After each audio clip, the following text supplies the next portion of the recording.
అయోధ్యలో బాలరాముడి విగ్రహ ప్రాణప్రతిష్ఠను పురస్కరించుకుని ఒరిస్సా నుంచి కొందరు భద్రాద్రి కొత్తగూడెం జిల్లాకు పాదయాత్రగా వచ్చారు. 4 రోజుల క్రితం 145 మంది మహిళలు, పురుషులు, వృద్ధులు, పిల్లలు పాదయాత్రలో శ్రీ సీతారామచంద్ర స్వామివారి దర్శనార్థం జిల్లా చేరుకున్నారు.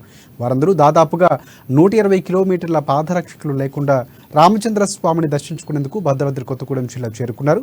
అయితే పాదయాత్రలో వారికి ఎలాంటి ఇబ్బందులు లేకుండా తమ కాలినడక కొనసాగిందని వారు చెప్పారు.